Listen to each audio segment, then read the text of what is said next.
Bom, vamos estudar agora o famoso sistema renina-angiotensina-aldosterona, um sistema muito importante na regulação homeostásica do equilíbrio hidroeletrolítico, um dos sistemas responsáveis por esse equilíbrio, né? Bom, a renina é uma protease aspartil. O que é isso? São enzimas catalíticas que usam moléculas de água ligadas a resíduos de aspartato para a catálise de seus substratos peptídicos. Essas enzimas são sintetizadas e liberadas pelas células justaglomerulares, que são células musculares lisas modificadas, encontradas nas arteríolas aferentes glomerulares. Lembrando que o conjunto de células da mácula densa que se encontra-se no túbulo contorcido distal e as células justaglomerulares constituem o chamado aparelho justaglomerular. Bom, o gene da renina humana está localizada no cromossomo 1 e consiste em 10 exons e 9 introns. Este é codificado em uma proteína precursora, a pré-prorenina, que é clivada para formar a prorenina e clivada novamente e armazenada em grânulos como renina. Além disso, uma certa parcela de prorenina também acaba sendo liberada junto com a renina. Os estímulos para a secreção ou liberação de renina envolvem principalmente a queda da pressão arterial, o que reflete em uma queda da pressão de perfusão dos rins, ou seja, há uma queda da pressão sanguínea nas arteríolas aferentes, o que consequentemente leva a uma queda na taxa de filtração. Já o aumento na pressão de perfusão inibe a secreção de renina.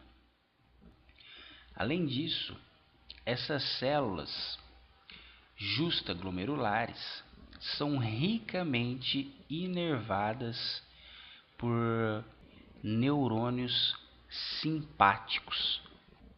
Esses neurônios simpáticos são ativados reflexamente, ou seja, a queda na pressão de perfusão ou pressão sanguínea nas arteríolas aferentes ou a diminuição da pressão arterial total é detectada pelos baroreceptores carotídeos, que por meio da atividade simpática na arteríola aferente, ou seja, por meio da liberação de norepinefrina nas células simpáticas que inervam a arteríola aferente, ativam os receptores beta-adrenérgicos das células justaglomerulares, estimulando uma vasoconstrição das células que constituem a parede da arteríola aferente. Com isso, a pressão de perfusão ou a pressão sanguínea é restabelecida. Além disso, um terceiro mecanismo que estimula a liberação de renina é o chamado feedback túbulo glomerular, que nós já discutimos na aula de filtração glomerular.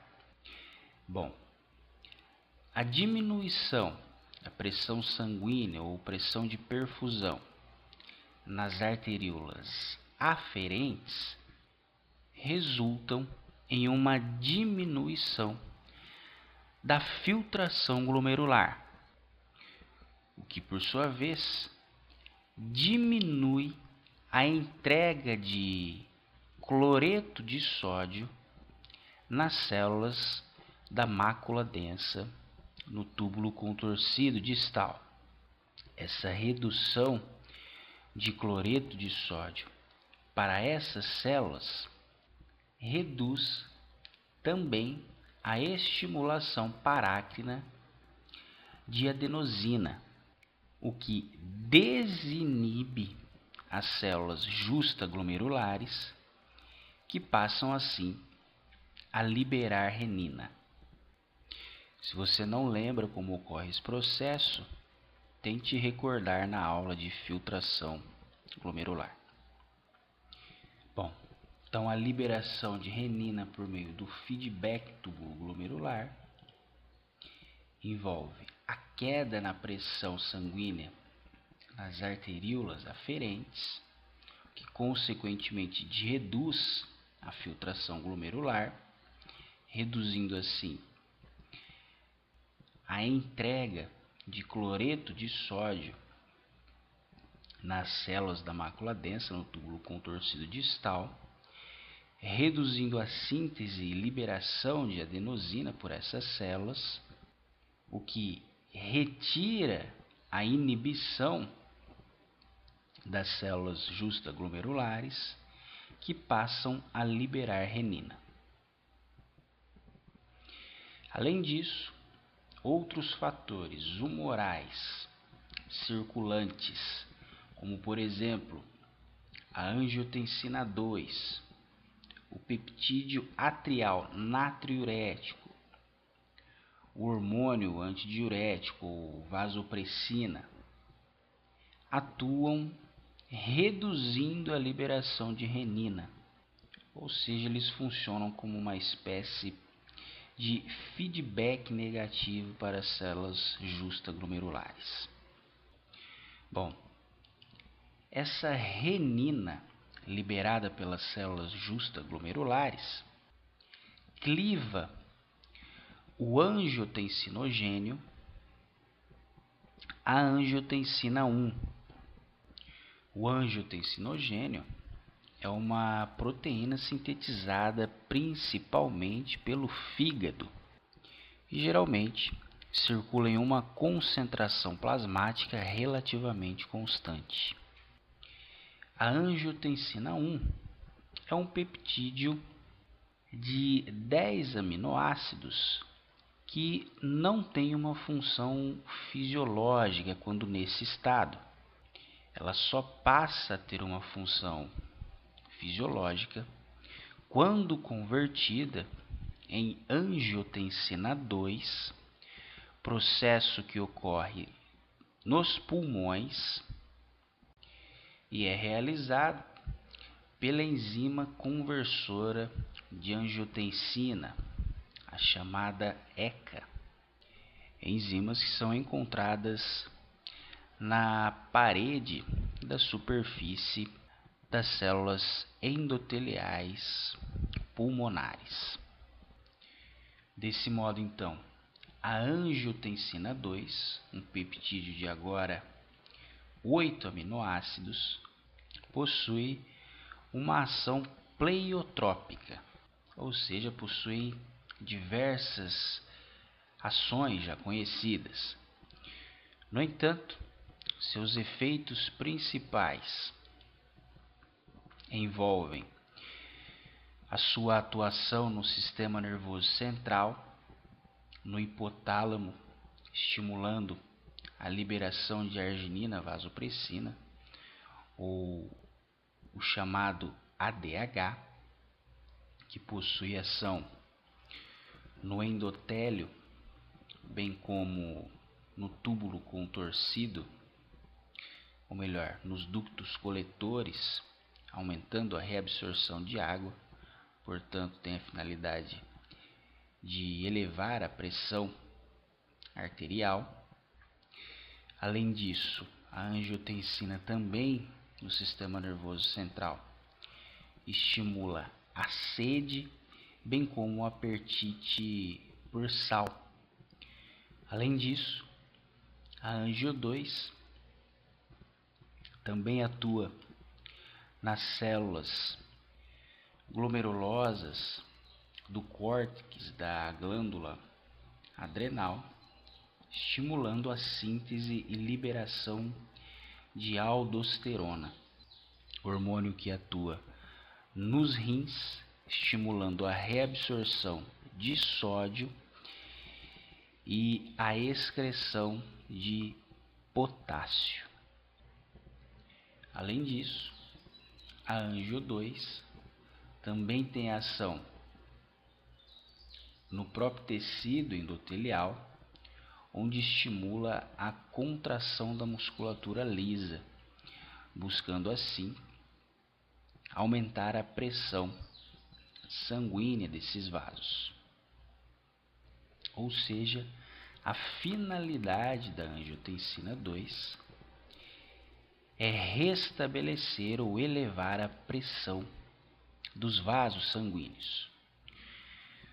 Os efeitos da angiotensina 2 são mediados principalmente por dois receptores.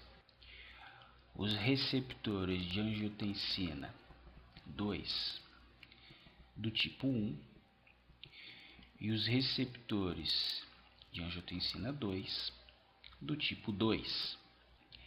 Ambos receptores são classificados como receptores transmembrana com 7 domínios. São os tradicionais receptores metabotrópicos.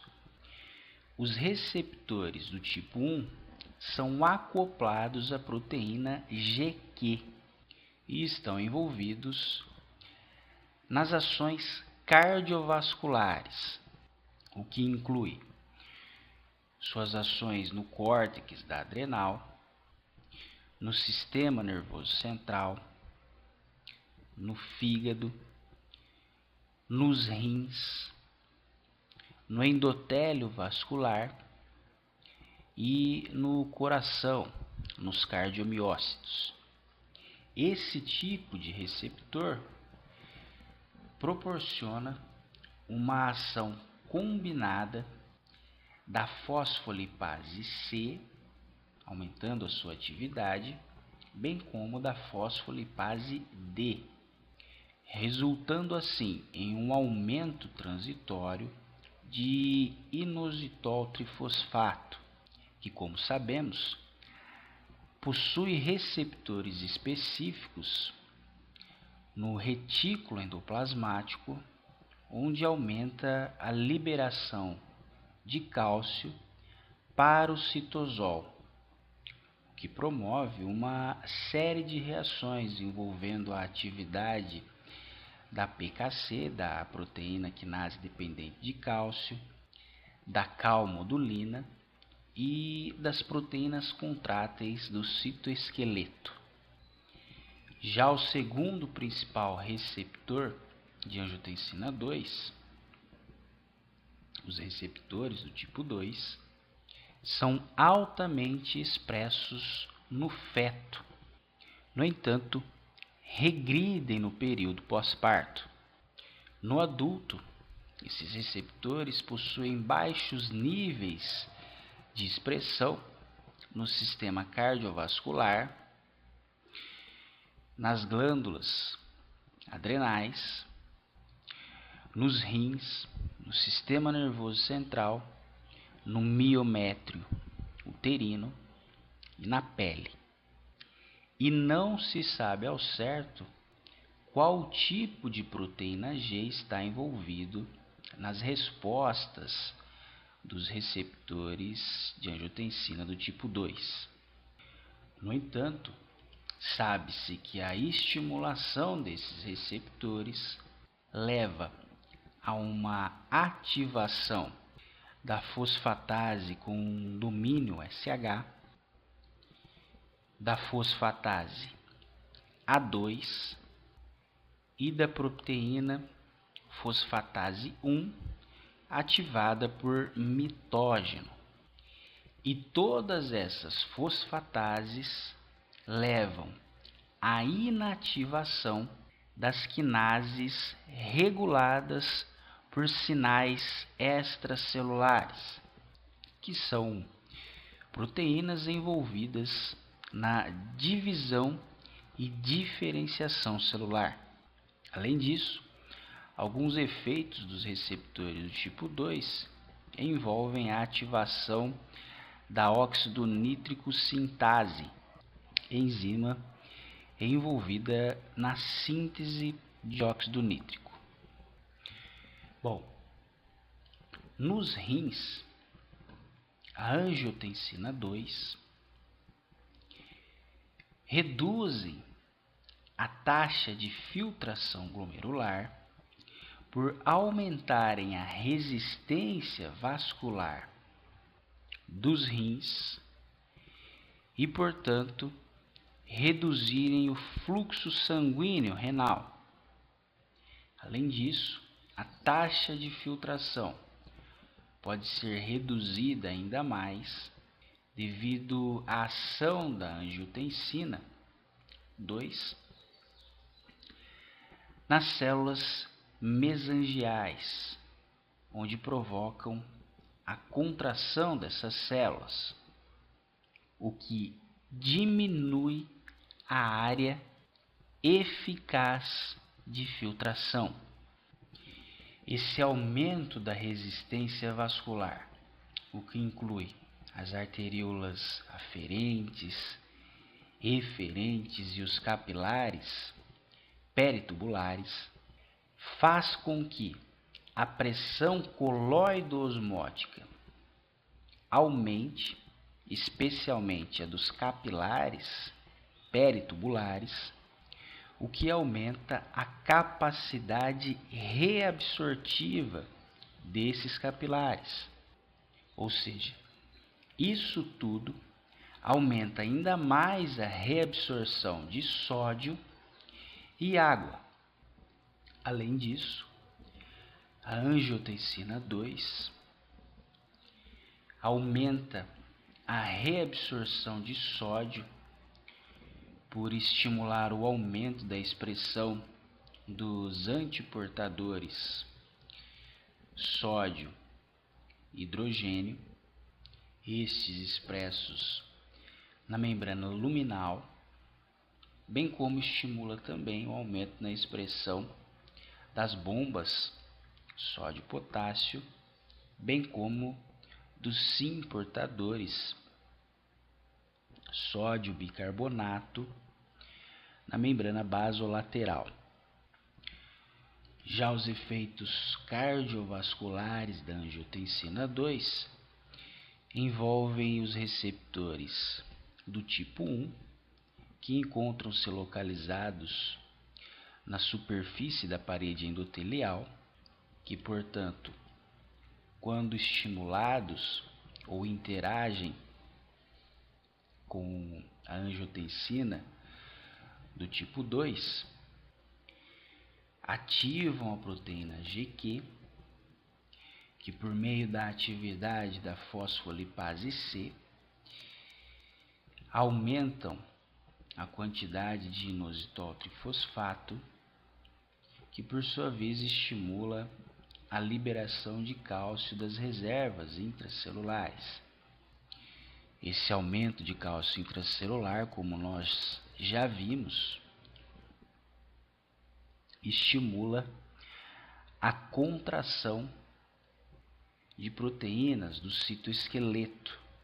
Quando falamos em músculo liso, isso então provoca uma contração muscular, ou seja, há uma vasoconstrição, o que eleva a resistência vascular e, consequentemente, aumenta a pressão sanguínea.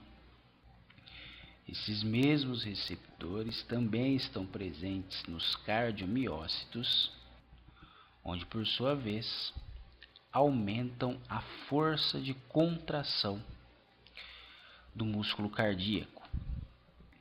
Ou seja, a angiotensina 2, no sistema cardiovascular, aumenta a resistência vascular e a força de contração do coração.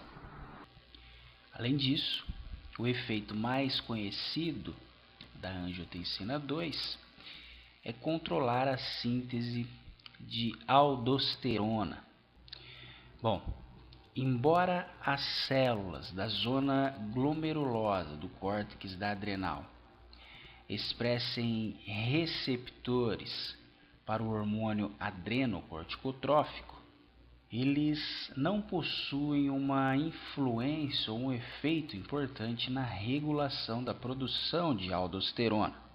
Quem fica com esse papel é a angiotensina 2, que ao interagir com seus receptores do tipo 1, ativam a proteína GQ, que por sua vez aumenta a atividade da fosfolipase C, liberando assim inositol trifosfato, diacilglicerol, o que por sua vez estimula a atividade da proteína quinase C.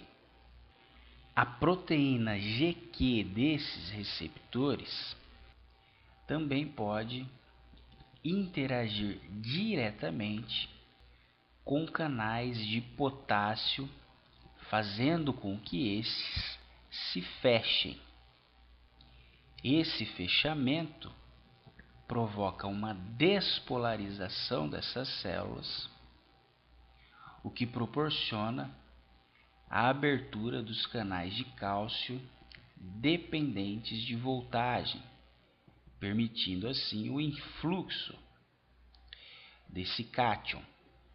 Além disso, simultaneamente as subunidades beta e gama dos receptores acoplados à proteína GQ também podem interagir diretamente com canais de cálcio, bem como o próprio inositol trifosfato interage com seus receptores nos retículos endoplasmáticos, permitindo também a saída de cálcio para o citosol.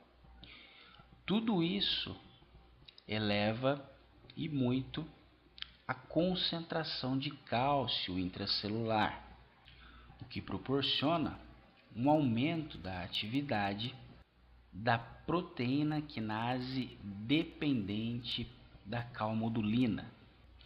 Essa proteína promove a transferência do colesterol para a mitocôndria por meio do aumento da atividade da proteína reguladora aguda da esteroidogênese. O colesterol intramitocondrial, conjuntamente com o aumento da concentração de cálcio também no interior das mitocôndrias, levam ao aumento da atividade da enzima de cadeia lateral do colesterol. Tudo isso catalisa a síntese de aldosterona a partir da pregnenolona, que é então convertida a progesterona, corticosterona e posteriormente aldosterona. Aldosterona, que é um hormônio lipossolúvel, portanto se difunde facilmente pela membrana celular. As células sensíveis à aldosterona são as células principais do túbulo contorcido distal, especialmente da porção cortical, bem como as células do ducto coletor. Ela, então, por se difundir facilmente pela membrana plasmática, interage com seus receptores mineralocorticoides no interior das células. Essa interação liberam esses receptores das charperonas, permitindo com que estes se transloquem para o núcleo celular, onde interagem com os elementos de resposta aos mineralocorticoides ou elementos de resposta aos receptores mineralocorticoides, que por sua vez aumentam a transcrição gênica dos canais epiteliais de sódio, estes que serão expressos na membrana luminal das células do ducto coletor e do túbulo contorcido distal, bem como aumentam também a transcrição e a expressão das bombas de sódio potássio ATPase nas membranas basolaterais. Isso tudo proporciona uma maior reabsorção de sódio, o que consequentemente também atrai água. E isso tudo aumenta novamente a pressão sanguínea. Além disso, a aldosterona também proporciona uma maior excreção de potássio. Aí a pergunta: mas e a que isso tudo se deve? Bom, na ausência ou diminuição de aldosterona, há uma perda progressiva de sódio e, consequentemente, também há uma perda de água. Essa perda leva a uma diminuição do volume sanguíneo, uma condição chamada de hipovolemia. Com a perda de volume plasmático, consequentemente, acaba ocorrendo um aumento do hematócrito, ou seja, um aumento das células sanguíneas e, consequentemente, um aumento da viscosidade do sangue. Esse aumento do hematócrito e aumento da viscosidade do sangue proporciona, consequentemente, uma queda da pressão arterial ou da pressão sanguínea. Além disso, com a concentração diminuída de sódio, consequentemente, a concentração de potássio aumenta, o que é chamado de hipercalemia. Potássio que, quando aumentado, proporciona uma despolarização parcial e contínua de todas as células do corpo, o que no coração isso representa um risco, uma vez que pode provocar arritmia cardíaca. Desse modo, para restabelecer a concentração de sódio plasmático, bem como o volume sanguíneo,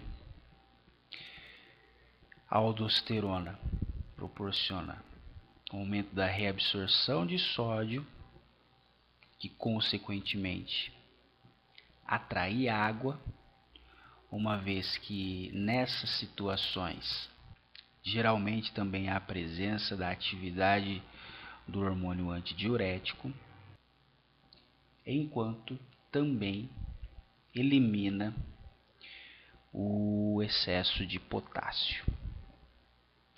Então, sintetizando, sistema renina-angiotensina-aldosterona atua especialmente em condições de hipovolemia ou para manutenção de uma volemia e em quadros de quedas da pressão arterial, buscando restabelecer a pressão. Essa aula foi elaborada pelas seguintes referências: